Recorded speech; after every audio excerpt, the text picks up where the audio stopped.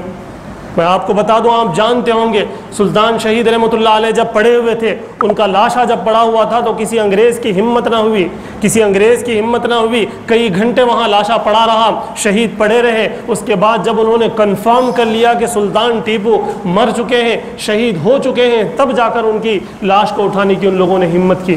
یہ ہمارے پرکھے ہیں جنہوں نے بھارت کی آزادی کے لیے کام کیا۔ پھر اس کے بعد 1803 میں شاہ ولی اللہ محدث دہلوی نے رحمۃ اللہ علیہ نے اس مشن کو آگے بڑھانے کی کوشش کی اور انہوں نے آزادی کے انہوں نے نعرے لگائے اور انگریزوں کے خلاف لوگوں کو بتایا، لکھا، پڑھا، سب کچھ کہا کہ لوگ جو ہے متنبع ہو جائیں، انگریزوں کی اس چال سے لوگ متنبع ہو جائیں۔ اس طرف انہوں نے زور دیا، ان کو بھی شہید کر دیا گیا۔ اس کے بعد ان کے فرزند ارجمند شاہ عبدالعزیز رحمۃ اللہ علیہ انہوں نے یہ فتویٰ دے دیا کہ انگریز کے خلاف جہاد کرنا ہمارے لیے فرض عین ہے، مسلمانوں کے لیے یہ فرض عین ہے۔ یہ انہوں نے اعلان کر دیا، یہ فتویٰ دے دیا۔ میں آپ کو بتا دوں کہ 1753 سے گویا کہ جنگ شروع ہوئی، ابھی 1803 ہے، یہاں فتویٰ بھی نکل گیا کہ انگریزوں کے خلاف جنگ کرنا ضروری ہے، لیکن اب تک بھی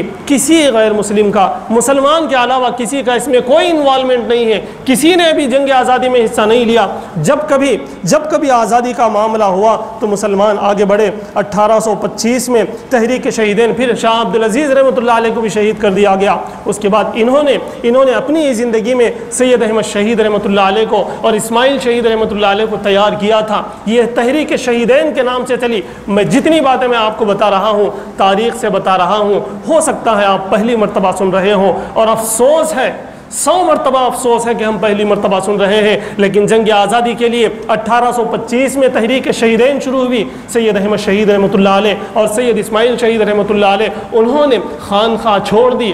آج آپ روتے ہیں خانخواہوں پر، آج آپ روتے ہیں مدارس پر۔ میں آگے آپ کو بتاؤں کہ مدارس نے کتنا کام کیا، علماء نے کتنا کام کیا، خانخواہوں سے کتنا کام ہوا جنگ آزادی کے لیے۔ انہوں نے خانخواہ چھوڑ دیا۔ میں آپ کو بتا دوں، میں وہاں جا چکا ہوں جہاں ان کی خانخواہ تھی، وہاں انہوں نے گھوڑے دوڑانا شروع کیے، انہوں نے دنگل وہاں پر شروع کیا، وہاں پر تیر اندازی انہوں نے شروع کی۔ خانخواہ کو بازو رکھ دیا، ضربوں کو بازو رکھ دیا، اللہ کی ضربوں کو بازو رکھ دیا۔ انہوں نے کہا کہ اب ضرورت اس بات کی ہے کہ اس ملک کو انگریزوں سے بچایا جائے۔ پھر میں آپ کو بتا دوں، سید احمد شہید رحمۃ اللہ علیہ اور سید اسماعیل شہید رحمۃ اللہ علیہ پورے بھارت بھر میں انہوں نے دورہ کیا، بھارت بھر میں انہوں نے دورہ کیا، مالداروں کے پاس گئے، نوابوں کے پاس گئے، علم والوں کے پاس گئے، ہتھیار چلانے والوں کے پاس گئے اور جا کر ان کی ٹھوٹی پکڑ کر انہیں سمجھایا کہ بچا لو، بھارت کو بچا لو، بھارت کو بچا لو، ہمارے ساتھ ہو جاؤ، ایک تحریک ہم چلائیں، اس ملک کو آزاد کروائیں، اس کو بھگائیں یہاں سے، انگریز کو یہاں سے بھگائیں۔ انہوں نے کوشش کی، پورے ملک کا، تقریباً پورے ملک کا ان لوگوں نے دورہ کیا۔ دورہ کرنے کے دوران ایک واقعہ میں آپ کو بتاتا چلوں کہ ایک نواب تھے، ان نواب کا نام فرزند علی خان تھا۔ انہوں نے ان کے جذبے کو دیکھ کر اس نواب نے اس دور میں، میں آپ کو بات بتا رہا ہوں 1825 کی اس دور میں اس نواب فرزند علی خان نے 1 لاکھ نقد دیا۔ یہ بھی مسلمان تھے، یہ نواب بھی مسلمان تھے۔ میں آگے آپ کو بتا دوں، انہوں نے اپنے ایک نوجوان بیٹے کو بھی ساتھ میں دے دیا اور تحریک شہیدین میں شامل کر دیا اور کہا جس طرح حضرت ابراہیم علیہ السلام نے اپنے بیٹے کو اللہ کی راہ میں ذبح کیا ہے، اس طرح میں اپنے بیٹے کو جنگ آزادی کے لیے دے رہا ہوں۔ یہ الفاظ ان کے تھے۔ یہ فرزند علی خان کون تھے؟ یہ بھی مسلمان تھے۔ اب تک بھی 1825 تک بھی کسی غیر مسلم کا نام جنگ آزادی میں شامل نہیں ہے میرے دوست، شامل نہیں ہے۔ پھر آگے آپ بڑھیں، بہادر شاہ ظفر کو کون نہیں جانتا؟ یہ تو ظالم ایسے ویسے تانوں کے ساتھ ان کو پیش کرتے ہیں، لیکن بہادر شاہ ظفر نے جنگ آزادی کے لیے کیا قربانی دی آپ کیا جانیں۔ اس قربانی کو اگر آپ ایک واقعے کو آپ سنیں تو آپ کے رونگٹے کھڑے ہو جائیں۔ بہادر شاہ ظفر کو قید کر لیا گیا، ناشتے کی بھوک لگی، انہوں نے ناشتہ طلب کیا تو میں آپ کو بتا دوں 4 شہزادوں کو ذبح کیا گیا ان کے، اور تشت میں ان کے سر رکھے گئے اور ناشتے میں پیش کیا گیا۔ اس باپ کے دل پہ کیا گزری ہوگی؟ کسی غیر مسلم کی اولاد کو نہیں کاٹا گیا۔ اگر وقت ہوگا تو میں آگے بتاؤں گا کہ کالا پانی کی سزا جب دی گئی تو غیر مسلمین نے درخواستیں دیں، اپلیکیشنز دی، آج بھی تاریخ میں وہ موجود ہے۔ کالا پانی کی سزا ہم نہیں کاٹ سکتے۔ انہوں نے وعدہ کیا کہ ہم انگریز کے خلاف نہیں جائیں گے، ہم مسلمانوں کے جہاد کے خلاف جائیں گے اور انگریزوں کا ساتھ دیں گے، تب ان کو وہ معاف ہوئی، کالا پانی کی سزا معاف ہوئی۔ مسلمانوں میں 95% میں آپ کو بتا دوں 1857 میں شاملی کے میدان میں 5 لاکھ مسلمانوں کو ختم کیا گیا۔ 5 لاکھ مسلمان کوئی کم تعداد نہیں ہے، ان میں بھی 5000 صرف علماء کرام تھے۔ آپ کو یہ جان کر حیرانی ہوگی جتنے درخت تھے سارے درختوں پر علماء کی لاشیں ٹنگ رہی تھی، علماء کو پھانسی دی گئی تھی۔ اتنے علماء نے اس جنگ آزادی میں اپنا سر کٹایا، اپنے آپ کو قربان کر دیا۔ ایک اور واقعہ بتاتے میں چلوں، کیرلا میں انقلاب کی، پورے بھارت میں اس کے بعد انقلاب کی ایک ہوا چلی، انقلابیوں کو پکڑ کر جیل میں ڈالا گیا، ٹھوسا گیا۔ کیرلا سے 125 مسلمانوں کو کیرلا سے چنئی پہنچانا تھا، عدالت میں پیش کرنا تھا۔ میں آپ کو بتا دوں ٹرین کے ذریعے سے لے جایا گیا، اور وہ بھی ٹرین پیسنجر نہیں تھی، گوڈس میں لے جایا گیا، مال گاڑی میں لے جایا گیا۔ اس وقت کا تاریخ میں یہ بات صاف طور پر لکھی ہوئی ہے، ایک ڈبے میں اگر لوگ آ سکتے تھے تو 35 لوگوں کو بٹھایا جا سکتا تھا، لیکن 125 مسلمانوں کو اس ایک ہی ڈبے میں گھسیڑا گیا، پھنسایا گیا، اور اس کے بعد اس کا دروازہ بھی بند کر دیا گیا۔ جو راستہ کیرلا سے چنئی کا ایک رات میں طے ہو سکتا تھا، بار بار اس ٹرین کو روکا گیا۔ 3 دن اور 3 رات پھر آ کے پورے بھارت میں پھرا کے اس ٹرین کو لے جایا گیا۔ اس کے بعد جب دروازہ کھولا گیا میرے دوستو، تاریخ میں یہ بات لکھی ہوئی ہے 65 مسلمان مر چکے تھے، باقی سارے بھی اسی کے ایسی ان کی طبیعت ہو گئی تھی کہ وہ ادمرے تھے، وہ زندہ لاش گویا کے تھے۔ کیوں؟ اس لیے کہ 3 دن تک نہ کھانا، نہ پانی، نہ پیشاب، نہ پاخانہ، نہ سانس، ہر چیز اسی میں ان لوگوں کی ہو رہی ہے۔ تو آپ بتائیے اس بھارت کے آزادی کے لیے ہم لوگوں نے کتنی قربانیاں دی۔ اس کے بعد چنئی میں کیا ہوا؟ وہ بچے کچے مسلمانوں کے لیے موت کی سزا دی گئی اور ان کو بھی ختم کر دیا گیا۔ اور اس انقلابی تحریک میں ایک اور واقعہ لوگوں نے لکھا، مسلمانوں کو بھر کر جیل میں ڈالا گیا، خنزیر کے خون اور خنزیر کے پیشاب اور خنزیر کی جو چربی ہے اس چربی کو پگھلا کر پوتا جاتا، جیل کے اندر پوتا جاتا اور کہا جاتا کہ اس کو اپنی زبان سے چاٹو۔ مسلمان کیسے اس کو چاٹتے، کیسے اس کو برداشت کرتے؟ اس کو نہ چاٹنے کی بنیاد پہ انہیں ختم کر دیا جاتا۔ کیسے مسلمانوں پر اس بھارت کو آزاد کرنے کے لیے کیا کچھ نہیں ہوا۔ میں آپ کو آگے بتاتا چلوں کہ کالا پانی کی جو سزا ملی 1917 میں، 1825 سے میں آپ کو 1 صدی بعد لایا ہوں۔ 1917 اور 1916 میں کالا پانی کی سزا جو دی گئی اس کے اندر مسلمان بھی تھے، غیر مسلم بھی تھے، لیکن میں آپ کو بتا دوں کالا پانی کے اندر 95% مسلمان تھے، ان میں بھی اکثر ان میں بھی علماء اکرام تھے۔ کالا پانی آپ کیا جانیں؟ کالا پانی کیا ہے آپ کیا جانیں؟ کبھی پڑھیں تو آپ کیوں نہیں پڑھتے؟ آپ سنیں تو کیوں نہیں سنتے؟ کیوں جاننا نہیں چاہتے کہ آپ کے پرکھوں نے اس بھارت کے لیے کیسی قربانیاں دی؟ کالا پانی وہ ہے، جانے والے لکھتے ہیں کہ اگر اٹھنا چاہیں تو اٹھ نہ سکیں، ہلنا چاہیں تو ہل نہ سکیں، روشنی کا کوئی گمان نہیں، کھانا پانی کچھ نہیں، ایسے خطرناک جیل میں، اور مالٹا میں بھی لوگ رہے، وہاں پر بھی لوگوں کو مائنس ڈگری میں وہاں پر جو ہے سردی ہوا کرتی ہے، وہاں پر بھی لوگ رہے، مسلمان رہے۔ یہیں سے میں آپ کو بتا رہا ہوں کہ یہاں پر غیر مسلمین نے درخواستیں دی، انگریزوں کو درخواستیں دی، تاریخ میں موجود ہیں وہ درخواستیں موجود ہیں، سائن کے ساتھ موجود ہیں، پوری نشاندہی کے ساتھ موجود ہیں، ناموں کے ساتھ موجود ہیں کہ ان لوگوں نے درخواست دی کہ ہم سے مالٹا نہیں ہوگا، ہم سے کالا پانی نہیں ہوگا، ہم غدار نہیں ہیں، ہم انگریز کے تو وفادار ہیں۔ پھر ان لوگوں کو وہاں سے چھوڑ دیا گیا۔ بہرحال میرے دوستو 1920 میں محمود الحسن